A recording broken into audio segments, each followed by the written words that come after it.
بسم اللہ الرحمن الرحیم۔ حضرت سیدنا ابو عبداللہ واقدی قاضی رحمۃ اللہ علیہ فرماتے ہیں، ایک مرتبہ عید کے موقع پر ہمارے پاس خرچ وغیرہ کے لیے کچھ بھی رقم نہ تھی، بڑی تنگ دستی کے دن تھے۔ ان دنوں یحییٰ بن خالد برمکی حاکم تھا۔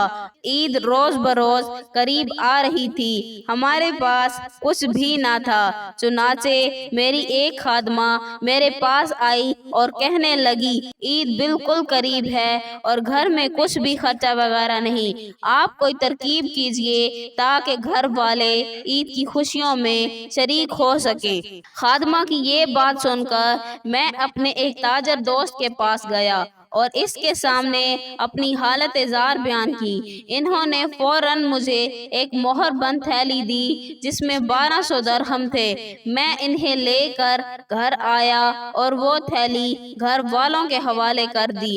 گھر والوں کو کچھ امید ہوئی کہ اب عید اچھی گزر جائے گی۔ ابھی ہم نے تھیلی کو کھولا بھی نہ تھا کہ میرا ایک دوست میرے پاس آیا جس کا تعلق سادات کے گھرانے سے تھا۔ اس نے آ کر بتایا، ان دنوں ہمارے حالات بہت خراب ہیں اور عید بھی قریب آ گئی ہے، گھر میں خرچہ وغیرہ بالکل نہیں، اگر ہو سکے تو مجھے کچھ رقم قرض دے دو۔ اپنے اس دوست کی بات سن کر میں اپنی زوجہ کے پاس گیا اور اسے اس صورتحال سے آگاہ کیا۔ وہ کہنے لگی، اب آپ کا کیا ارادہ ہے؟ میں نے کہا، ہم اس طرح کرتے ہیں کہ آدھی رقم اس سید زادے کو قرض دے دیتے ہیں اور آدھی ہم خرچ میں لے آئیں گے، اس طرح دونوں کا گزارا ہو جائے گا۔ یہ سن کر میری زوجہ نے اس کے رسول صلی اللہ علیہ وآلہ وسلم میں ڈوبا ہوا جملہ کہا جس نے میرے دل میں بہت اثر کیا۔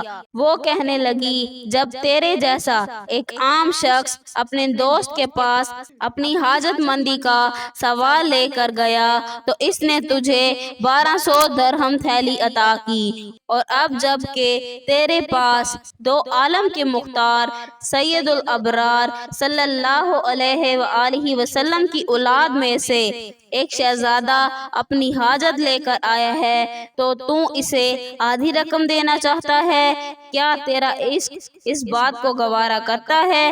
یہ ساری رقم اس سید زادے کے قدموں پر نچھاور کر دے۔ اپنی زوجہ سے یہ محبت بھرا کلام سن کر میں نے وہ ساری رقم اٹھائی اور باخوشی اپنے دوست کو دے دی۔ وہ دعائیں دیتا ہوا چلا گیا۔ میرا وہ سید زادہ دوست جیسے ہی اپنے گھر پہنچا تو اس کے پاس میرا وہی تاجر دوست آیا اور اس سے کہا، میں ان دنوں بہت تنگ دستی کا شکار ہوں، مجھے کچھ رقم ادھار دے دو۔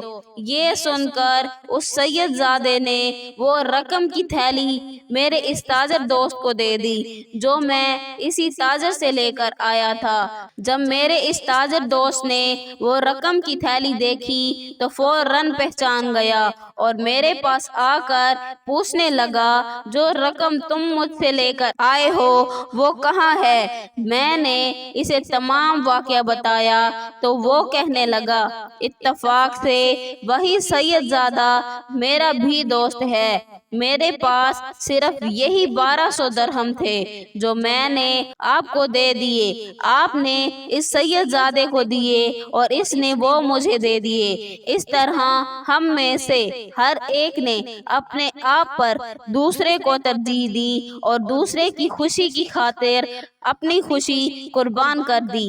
ہمارے اس واقعے کی خبر کسی طرح حاکم وقت یحییٰ بن خالد برمکی کو پہنچ گئی۔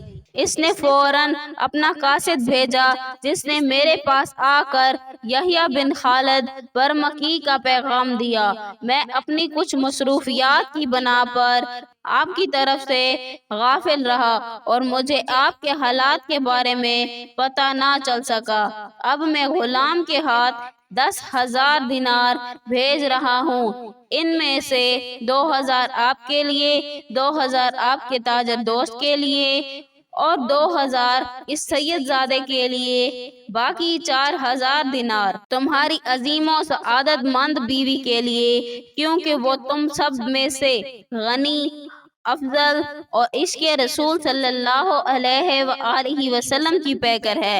اے ہمارے پروردگار، ہمیں بھی ان پاکیزہ اور نیک سیرت لوگوں کے صدقے اپنے مسلمان بھائیوں کے ساتھ خوب خیر خواہی کرنے کا جذبہ عطا فرما، اور مل جل کر دین کا کام کرنے کی توفیق عطا فرما، آمین۔